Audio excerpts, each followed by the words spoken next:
কমলা দেবীর বয়স বেড়েছে। আজকাল হাঁটতে চলতে বড়ই কষ্ট হয়। তাও লাঠিতে ভর করে কোনো মতে কিছু আনাজ জোগাড় করে রোজ বসেন বাজারের এক কোণে। কেউ কেউ কেনে, কেউ আবার দু কথা শুনিয়ে যেতে ছাড়ে না। বলে যায়, খুব তো লেখাপড়া শিখিয়ে দুই ছেলেকে বিদ্বান বানালে, শেষে কি হলো?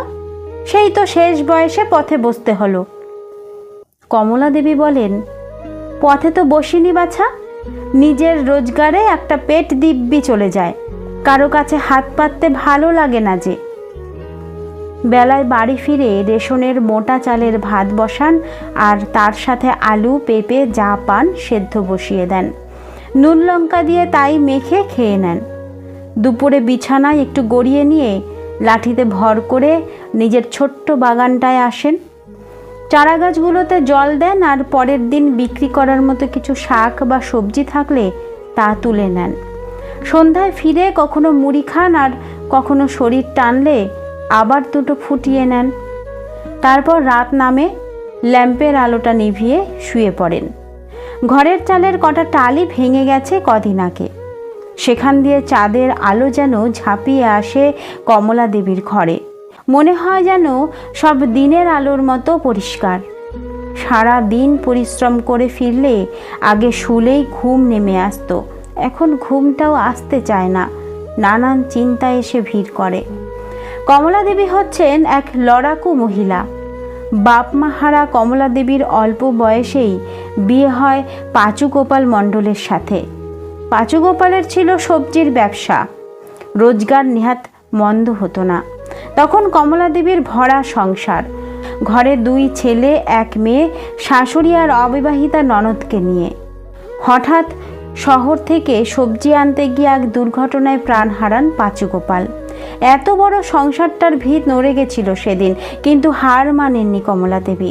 স্বামীর সবজির ব্যবসা নিজেই চালাতে থাকেন। গ্রাম থেকে পাইকারি সবজি কিনে শহরে বিক্রি করে রোজগার মন্দ ছিল না।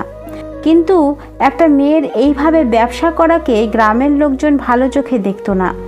অনেক খারাপ মন্তব্য শুনতে হতো কমলা দেবীকে। তিনি একটা কথাই বলেছেন, আমি স্বাবলম্বী, কারো কাছে হাত তো পাততে যায়নি। বাড়ির বাগানেও চাষ হয় বিভিন্ন সবজি। সেই টাটকা সবজি ভোরের ট্রেনে শহরে নিয়ে যেতেন কমলা দেবী। সব বিক্রি শেষে আবার বেলায় ট্রেনে বাড়ি ফেরা।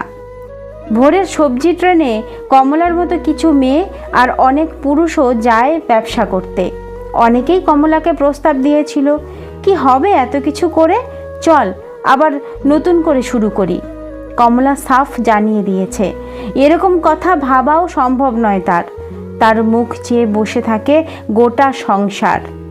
কমলা দেবী এই ব্যবসা করেই দুই ছেলে আর মেয়েকে লেখাপড়া শিখিয়েছেন, ননদকে ভালো ঘরে বিয়ে দিয়েছেন, অসুস্থ শাশুড়ির চিকিৎসা করিয়েছেন। সারা জীবন এই সংসারের জন্য অনেক করেছেন তিনি। নিজের শখ আহ্লাদ সব বিসর্জন দিয়েছেন। নিজের সুখের কথা কোনো দিন ভাবেননি তিনি। ভেবে এসেছেন কিভাবে এই সংসারের প্রত্যেকটা মানুষ ভালো থাকে। বয়স বেড়েছে কমলা দেবীর। মেয়েকে বিয়ে দিয়েছেন বেশ সচ্ছল পরিবারে। দুই ছেলেরও বউ এনেছেন। দুটো পাকা ঘর করে দিয়েছেন দুই ছেলেকে।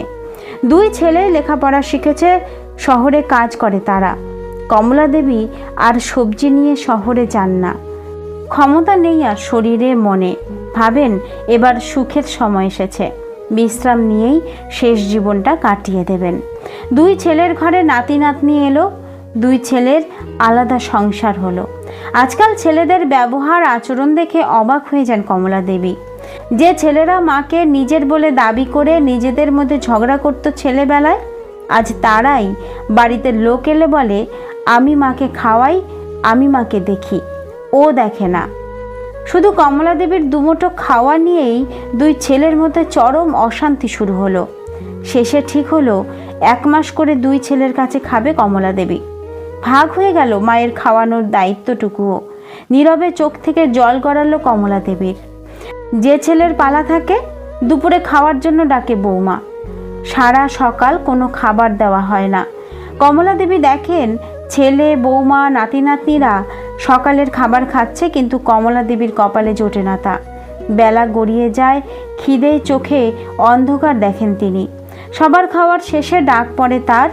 মাঝে মাঝে শোনেন বৌমা বলছে পাড়ার লোককে, বয়স হলে কি হবে, খাওয়ার বহর কম নয় বুড়ির। চোখ ফেটে জল আসে কমলা দেবীর। শেষমেশ কমলা দেবী ঠিক করেন দুটো খাবার জন্য বোঝা হয়ে থাকতে পারবেন না তিনি। তাই শেষ জীবনেও শুরু করেন লড়াই। মাটির ঘরের দাওয়ায় বসে শাক সেদ্ধ নুন দিয়ে মেখে সপ সপ করে খেতে খেতে দেখেন ছেলের বাড়ি থেকে ভেসে আসছে সুগন্ধ। ভালো মন্দ রান্না হচ্ছে নিশ্চয়ই। কমলা দেবী মনে মনে ভাবেন, এই শাক সেদ্ধ খেয়ে যা শান্তি, গলগ্রহ হয়ে থেকে ভালো মন্দ খেয়েও সেই শান্তি নেই। ছেলেরা বলেছে, তোমাকে খাওয়া তো দেওয়া হচ্ছে, তাও আবার বাজারে বসে সবজি বেচে লোকের কাছে আমাদের খারাপ না করলে কি চলছে না? শুধু খাবার দিলেই হয় না, বেঁচে থাকার জন্য সম্মানটাও যে দরকার বাবা। আর এই সবজি বেচেই তোদের বড় করেছি, সেটা ভুলে যাস না, জবাব দেন কমলা দেবী। ছেলেদের জানিয়ে দেন, সংসারের জন্য আমি আমার সর্বস্ব উৎসর্গ করেছি, বাকি জীবনটা স্বাবলম্বীভাবেই কাটাতে চাই।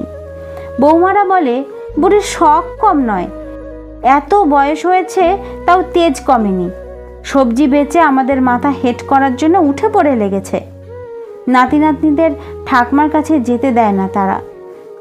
মেয়ে বছরে একবার আসে, কমলা দেবী সাধ্য মতো মেয়েকে ভালো মন্দ খাওয়ানোর চেষ্টা করেন। পাশের বাড়ির বাপ মা হারা রাজু মাঝে মাঝে আসে কমলা দেবীর কাছে। মামার বাড়িতে থাকে সে।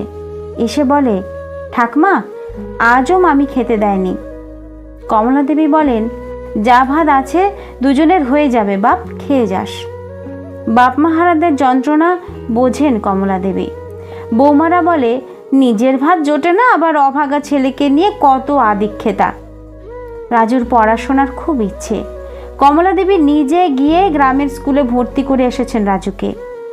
শরীরটা বড় খারাপ কমলা দেবীর। সকাল থেকে উঠে রান্নাটুকুও করতে পারেননি। অসহায় হয়ে শুয়ে শুয়ে ভাবছিলেন নিজের অদৃষ্টের কথা। ছেলে বৌমারা একবারও খোঁজ নিল না বুড়িটা কেমন আছে, খেয়েছে কিনা। অথচ ওই ছেলেদের মুখে দুটো খাবার তুলে দিতে সারা জীবন ধরে অমানসিক পরিশ্রম করে গেছেন তিনি। হঠাৎ রাজুর গলা শুনলেন কমলা দেবী। কে বাপ, রাজু এলি নাকি? রাজু নিজের মিড ডে মিলের খাবারটা গুছিয়ে নিয়ে এসেছে কমলা দেবীর কাছে। বলল, এসো ঠাকমা, দুজনে মিলে খাই, সকাল থেকে তো কিছুই পড়েনি পেটে। কমলা দেবী চোখের জল মুছে রাজুর মাথায় হাত বুলিয়ে বললেন, অনেক বড় মন তোর, সব সময় এমন থাকিস, লেখাপড়া শিখে মানুষের মতো মানুষ হোস বাপ।